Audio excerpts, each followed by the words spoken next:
So I don't know if any of y'all caught that nugget there. He's literally saying the 6 to 8 week follow-up every single time. You should really be doing that with every single discharge patient. Get paid for it along the way. Like, get paid for it. Actually care about your patients. I know it's a novel concept of like we do these things for that. And I'm not saying you don't care about your patients, but sometimes our actions don't show that. And a lot of times that's because we are trying to do so much volume to make up for that, and we just don't feel like we have time. But if we can do that, it's going to either potentially re-engage someone that actually had a residual issue that they're almost too embarrassed to come back because they feel like, oh, I didn't do my exercises like I know I was supposed to when I discharged, but like I don't want to call Susan and tell her that I didn't do it. So I'm just going to kind of ghost.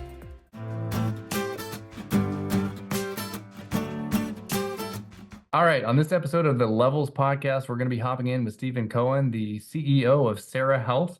How you doing today, brother? Yeah, I'm doing well, Joey. Thank you so much for having me on with you today.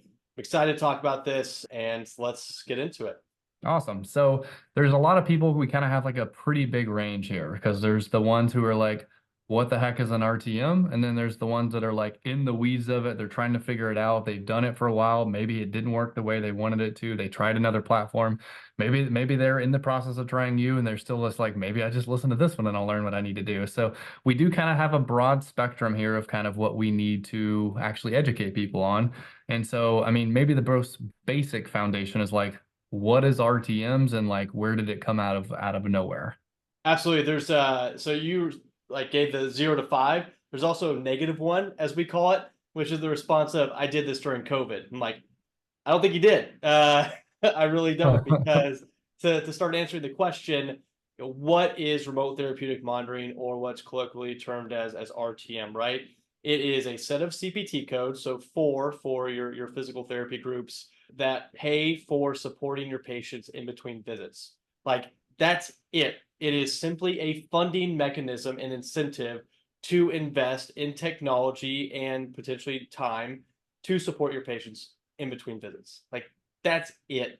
That's all it is. And we can get into the specifics of it, but if nothing else, like, I want people to come away with, I'm probably already doing a lot of this. I'm probably already doing a lot. Now, I do need to use a software as a medical device, which SaRa is, and we have our letter from the FDA on that, to collect the data and engage with the patients in between visits. But you're going to find out, I think, if you really look at it, it's an exchange, not a new thing, right? Because I'd imagine most of your practices and their clinicians are supporting patients in between visits by texting, emailing, Facebook Messenger, right? They're taking calls into the clinic, they're calling their patients, right? So you're fighting this battle on 5 planes right now, and you're not getting paid for any of it, right? And what RTM is a funding mechanism for you to be able to get paid for that support you're providing to your patients in between visits. Okay. And so for you, I mean, there's still kind of the difference in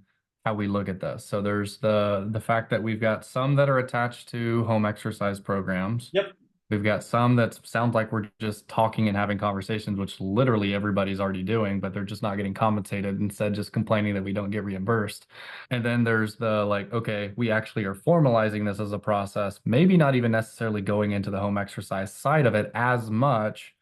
So where do you kind of fall into one of those, I guess, three, if you do fall into there? Yeah, absolutely. So we look at the world of possibilities for being able to go after this and see it in 3 buckets. So bucket number one is hardware devices. So there's groups like Squag, which is this squeezable egg that a lot used a lot by occupational therapists and hand therapists, but provides data again between visits back to you. Then you have the biggest bucket, if you will, is the home exercise bucket, right? So that's groups that have a home exercise based platform that then you can use. And then we're off on our own in what we call our patient support co-pilot. So we don't attach ourselves to the home exercise program. You can continue to use whatever you use today, whether that's paper, whether you're still using VHI hand like copies or something more advanced, doesn't really matter to us.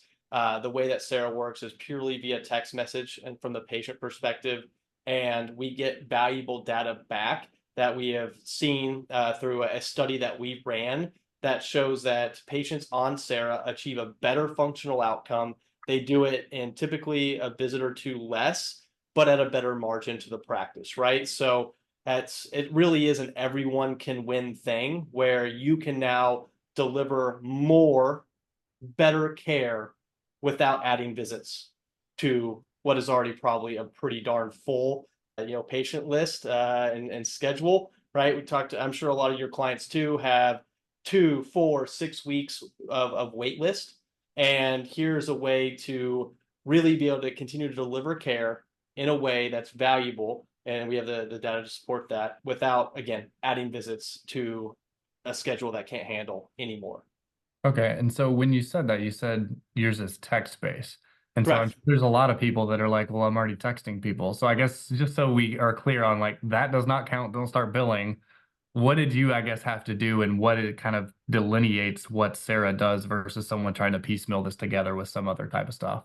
It's a great question. So in the requirements to be compliant, you need to use the software as a medical device. Like that is a core, and SaRa is a software as a medical device. We've gone through the FDA review process via 513G and have a letter from the FDA that states that the functionality of SaRa meets the criteria of a software as a medical device. And boom, like that's what you need. So yeah, you can be texting back and forth today, but I would not bill that because it will not survive an audit if the question then becomes, well, what software as a medical device did you use? So yeah, as soon as you started saying numbers and letters and processes that you went through, just people just pay someone who's already done this process. It's not worth you giving your money. And whether it's him or someone else, please don't try to do this on your own. And so for you, I mean, I guess the other thing that I did hear though, because it's kind of counterintuitive. You said they got better outcomes typically by 1 to 2 less visits, but their margins went up. How are we seeing, are we still seeing them for the same amount of time, or how do we lose 2 visits, but then still make more money?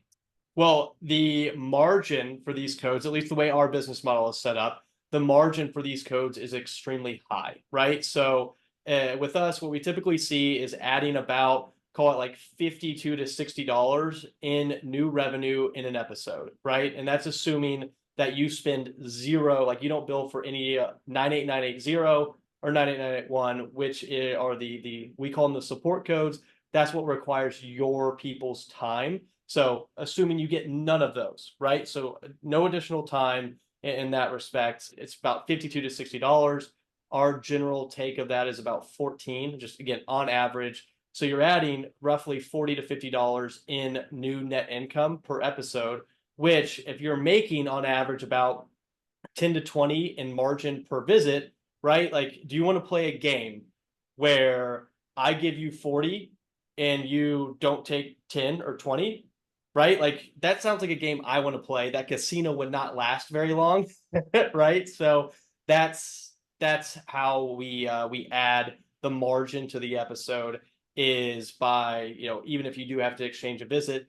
And honestly, what are you going to do with that slot? You're going to fill it with an eval. So that's not even thinking about the higher margin for an eval that now you'll be able to draw in more, get that wait list down, which then provides a ton of other benefits around, like, how it goes. If your front desk has a new patient call, we can get you in 6 weeks. It's not going to happen, Yeah. right? And so yeah, happy to get into more No, of that the makes sense. behind that. And because realistically, like you said, we get an eval there. So if you have a wait list, someone stops referring to you because you're 3 weeks out, which Yep. of course there's other things you can do for having eval blocks, but eventually you will have a wait list. And so if you're not losing a potential referral source that sends you like several people a week or even several a month, like that definitely does add up. And for those of you for like quick math there, like literally a like 12 visit plan of care, like that's a pretty good amount of revenue. That's $5 for every single visit that you're seeing there. Yep. And so like that's bigger than most of the cuts that a lot of us have seen over the last year or two and stuff like that. And so that's why like it's hard for me to hear because yes, I want everybody to get reimbursed more. Like everybody would Yeah. love for that to just keep going up and up and up. But we know that that's not always going to be the case, and it probably never will be.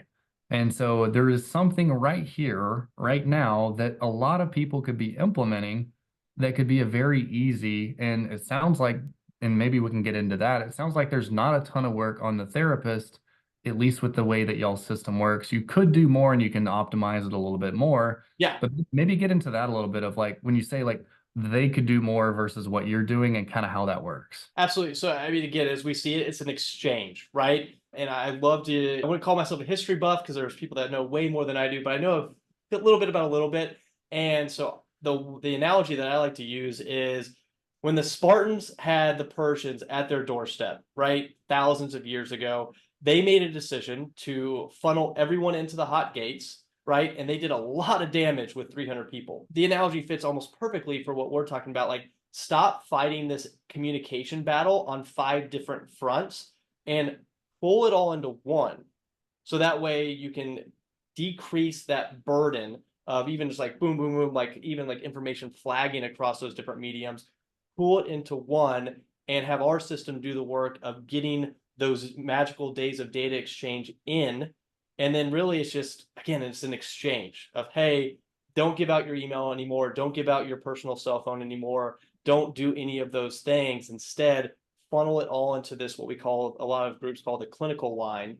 And then boom, you're not having to contribute or resource differently. Instead, you're just exchanging. And so when you say that though, so like I'm also kind of looking into the like, what do y'all do on the back end? How do they know how to bill? What does the therapist themselves do? Because like I find that that's the biggest thing anytime we're making changes in real big businesses. It's like we have to get everybody one to know why we're doing it, get them on board with it.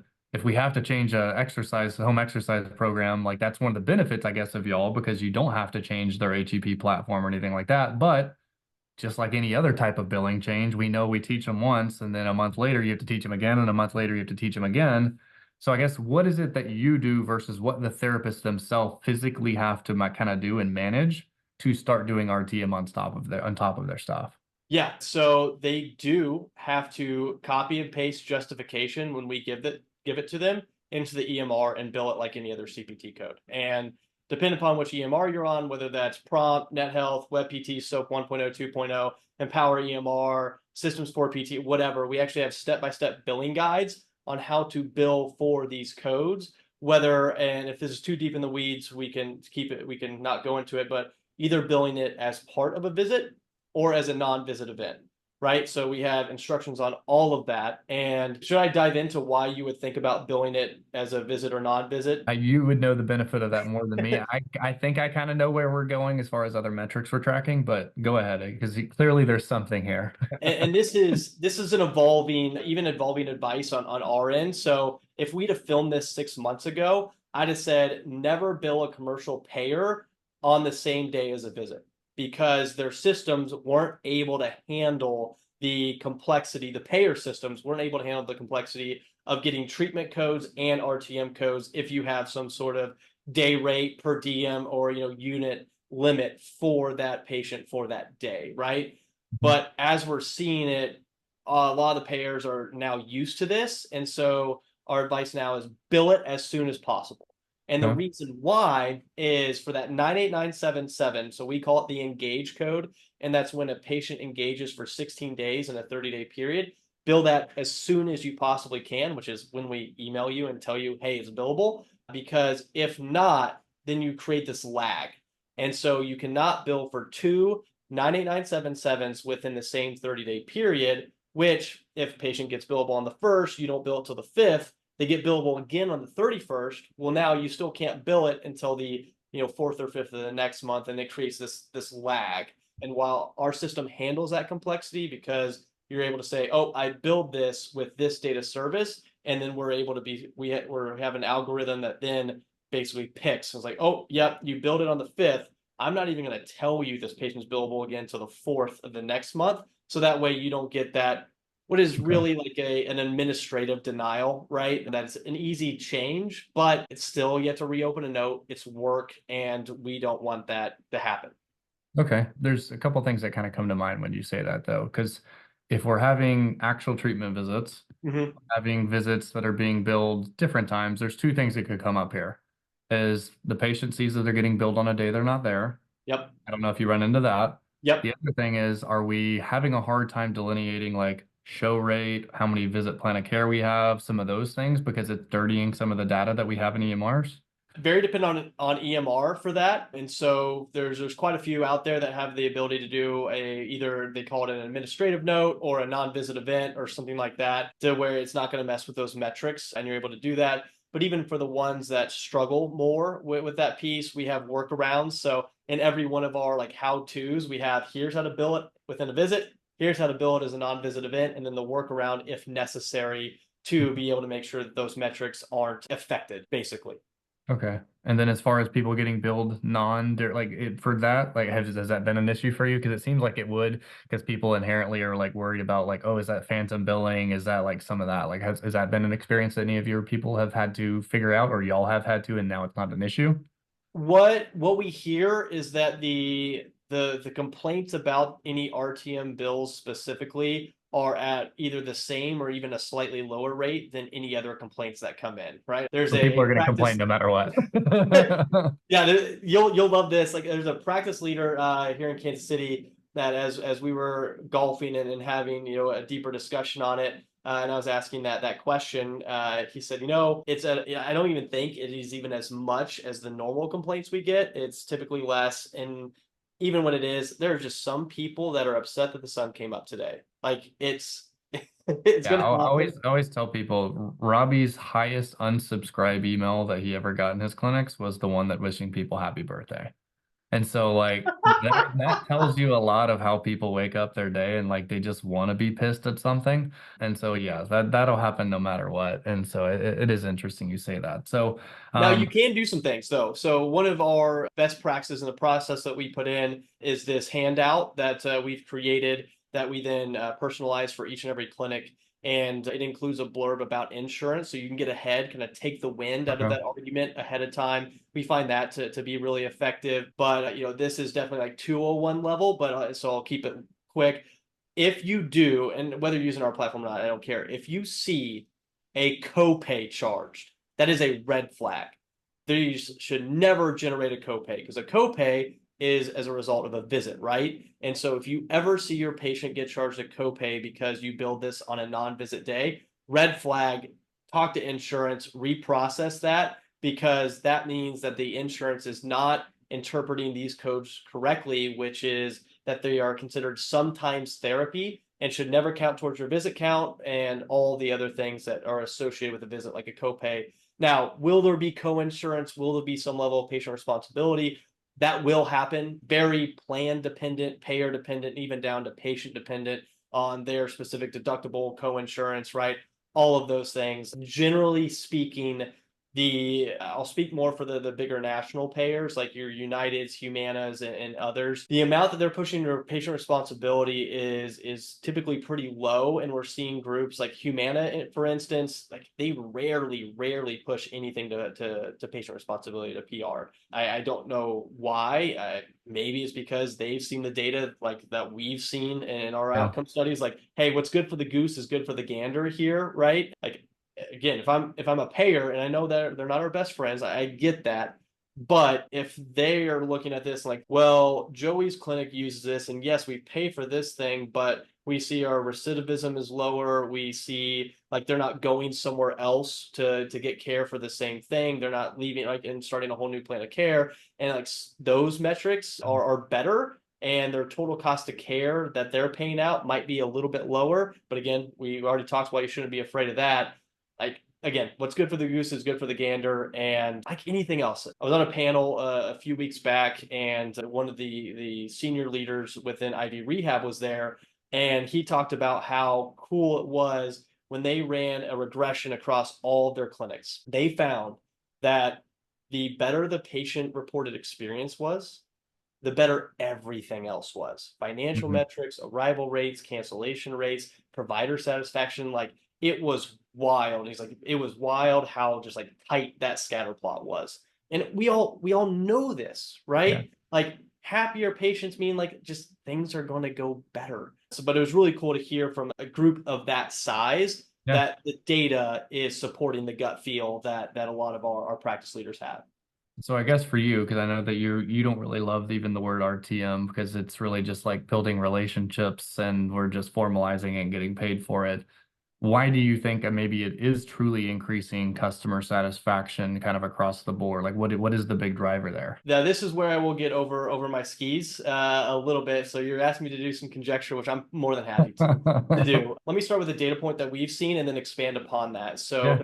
81% of the patients on SaRa report a higher perceived value of their physical therapy experience as a result.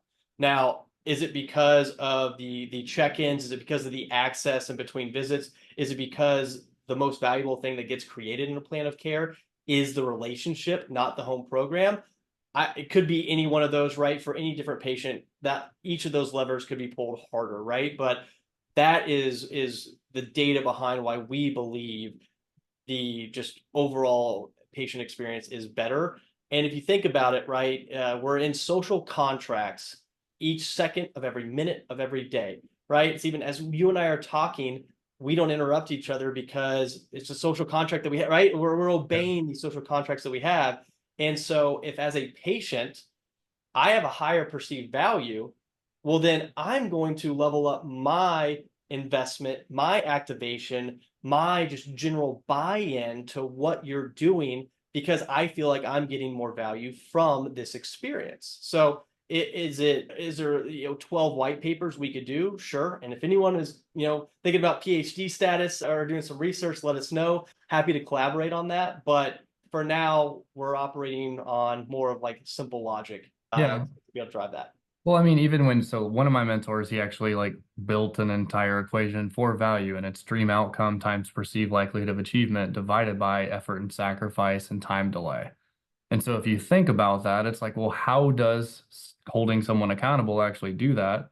Well, perceived likelihood they're going to achieve it if someone's actually caring about them and checking in, pretty good. You're not necessarily changing their dream outcome. Okay, well, you just told me that typically they get better results by 1 to 2 visits. So the actual time delay is shorter here. Effort and sacrifice, maybe it seems like it's more, but because they're having to message you back and forth, but it sounds like you've made that a little bit more simple. So it doesn't sound like they're having to do novels. They're not having to figure out a new software. They're not having to do all these extra things. And so No, if those things drive value, then it makes sense that they feel like they're actually getting more out of it.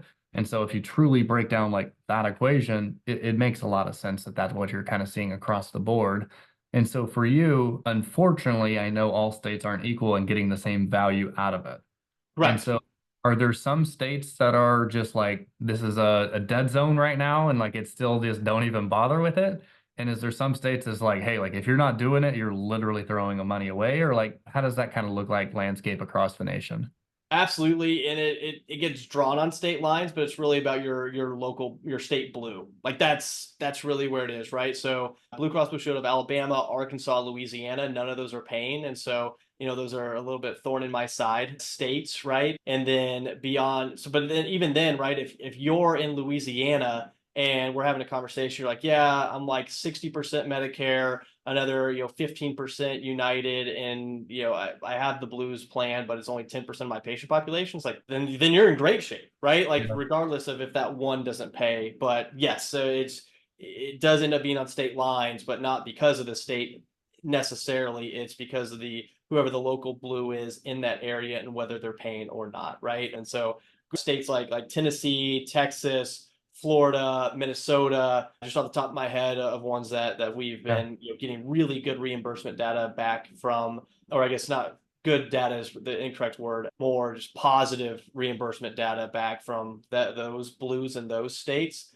That's where it's better. But again, it's really your payer mix, right? So if you don't take the local blue, doesn't matter, right? The national payers are all pretty homogeneously good at this. We have groups, and I think we talked about this when you and I chatted earlier. Like we have groups that have stayed with United solely because of the RTM codes. Like that's it. They were about to bounce, and like, well, they wouldn't give me my $10 per visit extra revenue, but I can use this, and all of a sudden, like I kind of get that. Okay. And so for you, I mean, is there any specific payer that's pretty big out there that it's just a hard no matter where you are? Cigna Ash. Cigna Okay. proper, that does seem to be state dependent on, I guess, Okay. whoever their TPA that they're using in that specific state to, I'm guessing outsource or administrate their claims. But Cigna Ash is a no-go as we've seen across the entire US. Okay. And then for Medicare, is there still a difference between PT and PTA? Oh, that's very code dependent. Great question. So the 9975, what we call the connect code, and 9977, the what we call the engage code, which are really driven by the device that you use. We have seen that there is no assistant reduction in payment for those two codes. Now, for the support codes of 98980 and 98981 that does require clinician time, there is the assistant reduction that is applied to those, but there's a lot of flexibility there because the PTA can operate under general supervision of the PT. And so then it's a question of, well, who should bill it? And that's up to each and every practice on how they want to do that. But there's quite a bit of flexibility to where, I could almost answer your question with just a strict no, right? Because you can handle process for the latter two codes, but I would prefer to give the most correct answer. Okay. And so for you, have y'all had like, because some of our guys are like, oh, I'd love to do this, but all my therapists are like super full. Have you had anybody where like they just have, it's like, hey, we're in Texas. We just have someone who's virtual in Texas. They have a license in Texas and they just do nothing but RTM and you just kind of hire them there. Like, has that been a thing that people have really tried to do so far? Or like, what does that look like? A little bit of like that, I guess, extreme of an example. So we call that setup a headquarters PT setup, where you have one person that's really like the vanguard, if you will. Now, typically that person, as we see it, is going to still be in your clinic, but where we've seen some clinics get creative and have some really cool outcomes are, I think of a group we work with in Michigan that they had a PT that went on maternity leave and then decided like, hey, I don't want to spend 5 days in the clinic anymore. Like, oh, well, would you want to run this and like be our basically first line of defense on it? Yeah, like I can stay home. I can have, a morning. Like I think for them, they do 3 days in clinic and then like basically like 2 mornings or whenever she can make it work and the Yeah. other 2 days. And that provides flexibility for that clinician and it helps the others. So yeah, I would say we definitely see groups that are from the outset, like this one in Maryland I'm thinking of, that like, yes, they have a person that is really like focused on that for call it like 30 to 40% of her time. And she treats in clinic as she's in clinic 5 days a week. But then I Hmm. think of others like the group in Michigan where it's a different setup. So that's again, it's a tool, it's a funding mechanism. What you do with it is up to you, but definitely have an attitude of abundance, right? And so the way that I look at it, and I think a lot of our owners that we work with look at it are like, man, I have a lot more flexibility now. And I don't want to get rid of my one-on-one treatment model. And I don't want to sacrifice my outcomes, even though I'm in this really, really terrible reimbursement landscape from a macro perspective. Like, what can I do? And then maybe this is a good transition point too, right?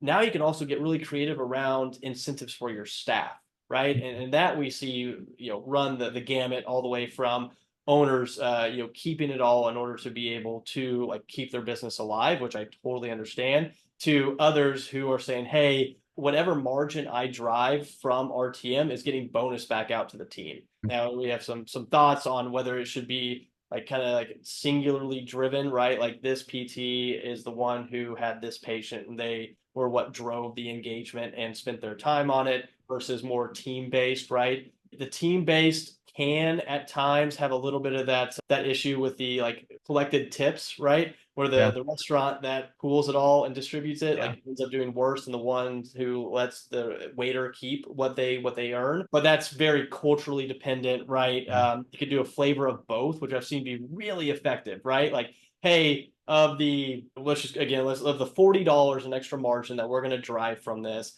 10 of that 40 is going to go into a pool for everybody that maybe we use for continuing ed, new equipment, whatever else, right? And the other 30% is going to be, personnel specific tips.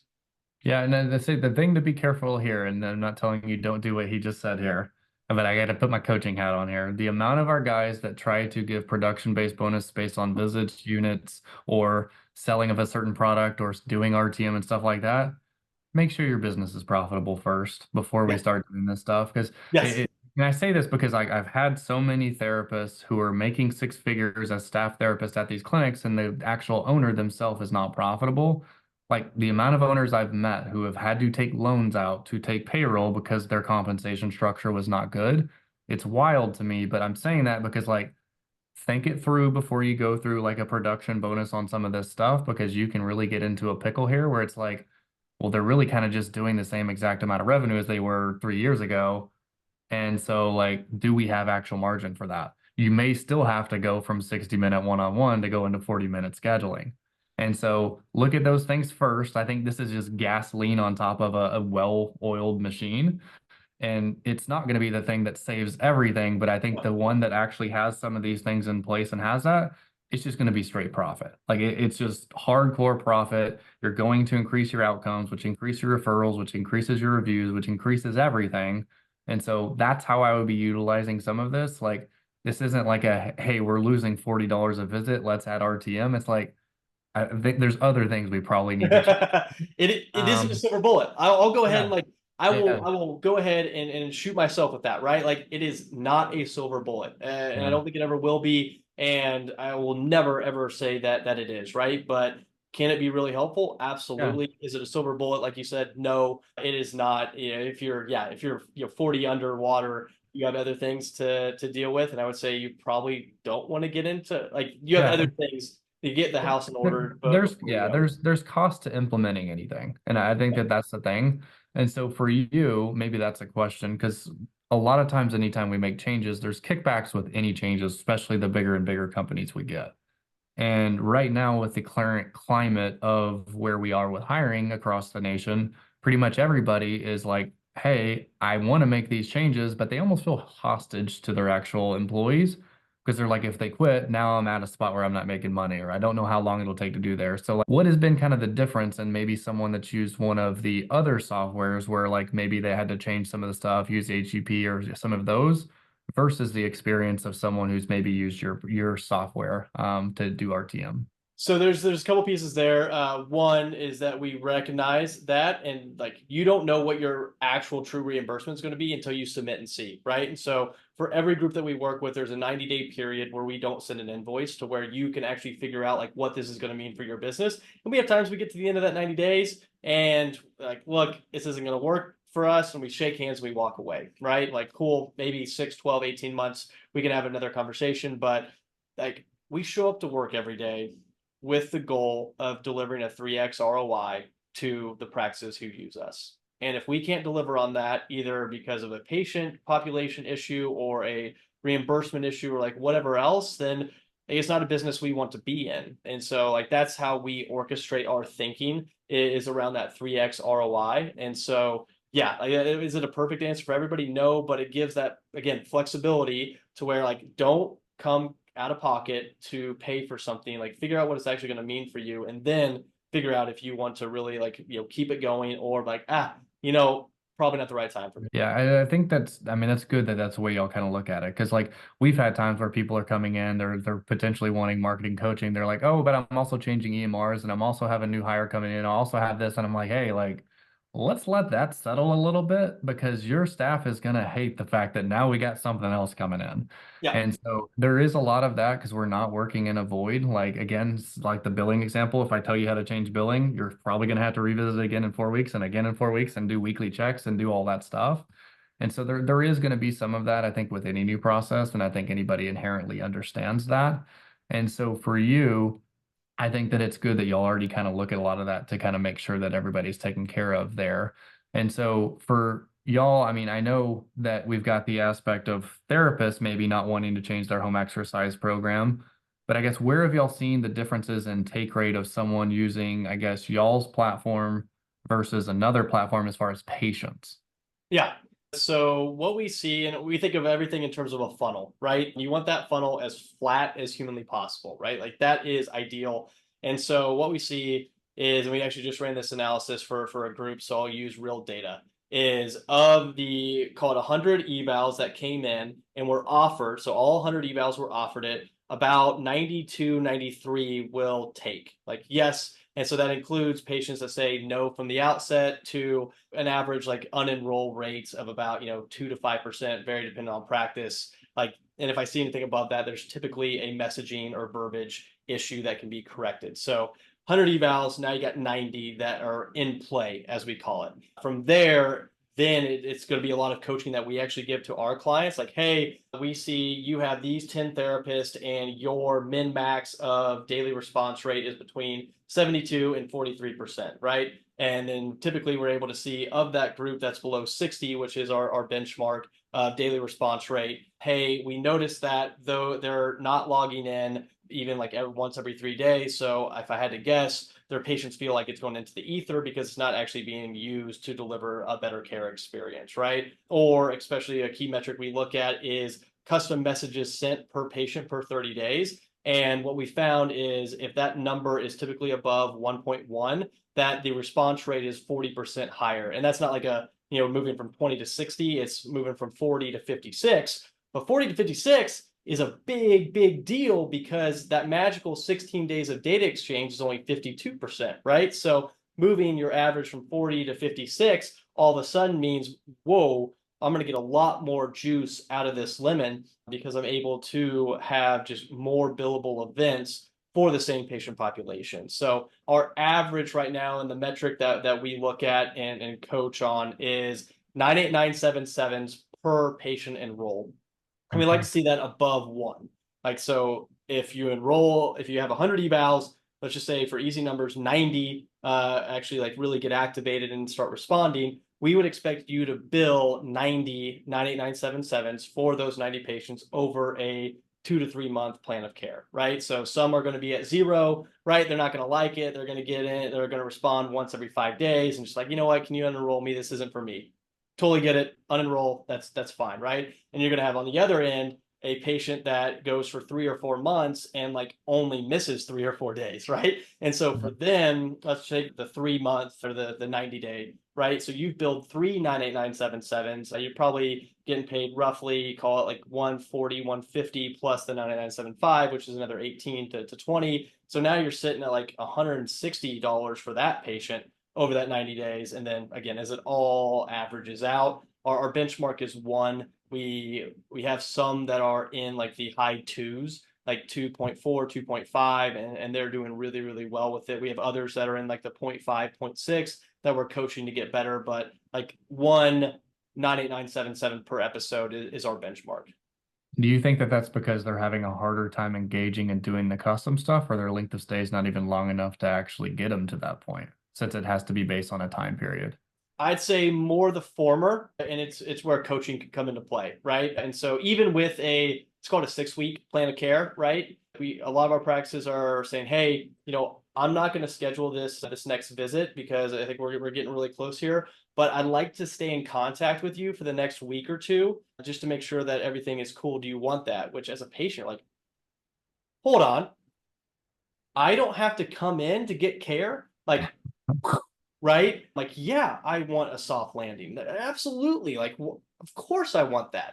And so giving them that option has a nice, really virtuous flywheel where Yeah. they've been engaging. Now you're not seeing them. Boom, you can close the case, and you can be, billing at least for 2 Okay. 9977s in that 6-week plan of care. So I don't know if any of y'all caught that nugget there. Like he's literally saying the 6 to 8 week follow-up every single time. You should really be doing that with every single discharge patient. Get paid for it along the way. Yeah. Like, get paid for it. Actually care about your patients. I know it's a novel concept of like we do these things for that. And I'm not saying you don't care about your patients, but sometimes our actions don't show that. And a lot of times that's because we are trying to do so much volume to make up for that. And we just don't feel like we have time. But if we can do that, it's going to either potentially re-engage someone that actually had a residual issue that they're almost too embarrassed to come back because they feel like, oh, like I didn't do my exercises like I know I was supposed to when I discharged, but like I don't want to call Susan and tell her that I didn't do it. So I'm just Yep. going to kind of ghost. Yep. Or they don't think about you and they're like, oh, well, like I actually have like John, who's like someone at work. Do you also treat knees? So like staying top of mind is like the biggest thing. Like because we literally we have a 3-year email discharge sequence that we always do for all of our stuff. You're pretty much just formalizing that into a text and getting paid for it. And so we see that almost across the board, that like is already ridiculous. And so if you're not doing this, please just start. Like whether you use him or not, you use somebody for this Yeah. because like it's just building relationships, getting better results, and getting compensated for it. and it just happens to be called RTM. That's really what we're talking about here. And so I say, I don't, is there anything else that maybe you're thinking like, hey, they really should know this, otherwise they're going to kind of miss out on something that maybe they should have known, whether that's about RTM, whether that's about SaRa or implementing it into their practice? I think there's a couple misconceptions that we come across a lot. So one is this has to be hard, and it doesn't. It doesn't have to be hard. Now, it may not be us who is the easiest. Like full transparency, like it might not be us. And if we get to that 90-day period, we're like, yeah, like because if you're not the way that we make money is based on the CPT codes that we deliver for you to bill. So like if we're not seeing engagement, it's not working for whatever reason, then like we're not getting paid, and like it just shake hands, walk away, right? And so that's our way, that's our partnership model to try to get as close to collections as possible. And we've been called the most conservative RTM platform out there, and that's a badge I wear with honor. That's why we went to the FDA to actually get the certification. Like, yes, you are a software as a medical device, which I don't think a lot of folks have. Now, do you need it as a practice owner? Again, honestly, maybe not. Maybe not. But you're going to want it if you find out you do. You don't need it until you need it. Yeah, exactly, exactly. And then, beyond that, just trying to be conservative in our approach. And I think there are those that are saying, well, PTs, they're not technically subject to Stark law, so like you can attach yourself to collections. And look, others can play in that space totally, like they can do that. But when we look at it and have our legal counsel advise us, like, yeah, maybe not Stark law, but the anti-kickback statute is still applicable here. And so we don't attach ourselves to collections. I actually wish we could. It'd make the whole conversation much, much simpler. But that's another piece around that. But it doesn't have to be hard. I think the other thing is, and there's a lot of groups out there, that it has to be exercise data. It's not true. It says therapeutic data. So any data that can drive a better therapeutic decision, right? Can it influence the clinical reasoning? If so, check, you're there. And I can argue, and I think successfully, that knowing what someone's pain trajectory is just as important, if not more, than if they did 3 sets of 5 or 4 sets of 5. So I think that piece, and the last misconception is that you have to have someone else help you to do this. Some will absolutely, to have a group that has a PT or PTA that can be your headquarters PT, although it's outsourced. Like for some that works really well, and that's awesome. Like our biggest competitor in my mind is ignorance, right? Like I don't look at it like how like we should squabble between us and everyone else out there for the 20% that are really excited about it and using it right now. Like I want the 80%, right? I want the group that is, oh, I can't do this by myself. Oh, there's no way I'll make money on it. Oh, like I don't want to give something else to my staff. Like that's the conversation I want to have, because we can be able to talk through all that, have them talk to our customers, and be able to see like, oh, I don't have to hire somebody else to do this. I can do this with what I have today because it's an exchange, not net new. Oh, like I can get paid for this beyond just Medicare, depending upon what my payer set looks like. And like, they're going to just, I don't have to come out for a bunch of cash to be able to do that. Like, oh, well, so it can be easy. I don't have to hire somebody else, and I can make money on this. Like that's how we make it easy and amenable for No, that's good. And I think even going back to Medicare though, like if you're in California, New Jersey, New York, Florida, all these places that have like really, really bad reimbursement, Medicare is still decent. Yeah. Medicare, well, the thing to think about with SaRa, and I have no affiliation, like he's not paying me to tell you all these good things, but like if we have some that are app-based, how many of your 70 to 85-year-old patients know how to use the app, have a smartphone, do that? But almost all of them at least know how to text. And so if you're looking for lower friction, that's why I would be maybe considering SaRa as one of the options and one of the main contenders, because that's like the number one thing. Because I hear it on the marketing side. It's like, well, like my guys don't even have a Google thing, so I can ask them to leave a review. And I'm like, okay, well, like let's create them one. Like we'll find a way.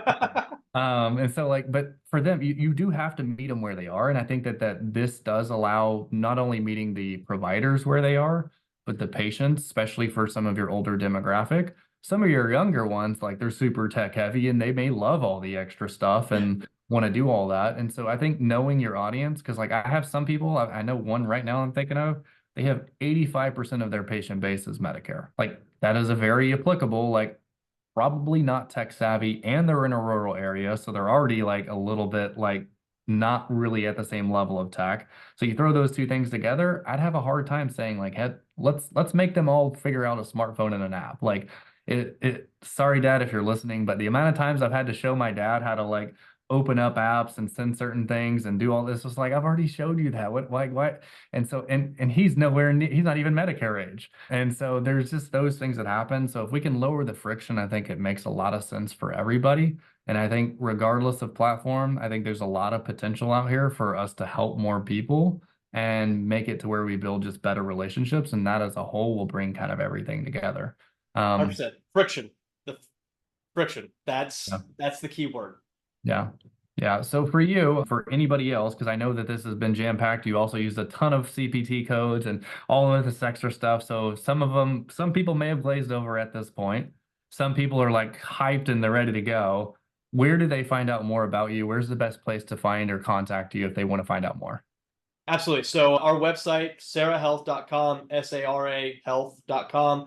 You can actually go on there to our, I think it's a ROI, where you can use your own data points. So what your commercial is, what your Medicare is, visits, clinicians, like all those data points. And we actually spit out. You could just do it live and even mess with the levers and be able to see about what we would expect for you to be able to generate based on our historical. So do that. And if that gets really interesting to you, then just schedule a demo right from our website. And that's really the best way to go about it. For those that want to email me directly, my email is really easy. It's Steven, so STEVEN at sarahealth.com. More than happy to contact Yeah, you we'll put directly. it all in the show notes for Yeah. anybody that needs it, so that way you have it. And if this is on YouTube, it's going to be in the description. For any of you that are on YouTube, I've been seeing this as I've been looking at Steven here, and I've been like, he reminds me of someone. So for anybody, if y'all are watching this, tell me if y'all feel, or if any of y'all are fans, and this is like way off board here.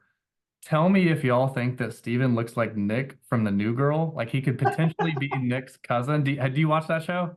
I do. Nick and Marcus Mariota is what, like a Mainlander Marcus Mariota is what I've heard before. I'll take Okay. both. I'll take both. If you Nick or Marcus, tell me in the comments below who you think he looks like. But it was a pleasure having you on, man. It's always a blast to kind of talk about different options for physical therapy clinics. And I just say I appreciate y'all for tuning in, and I'll see y'all on the next one.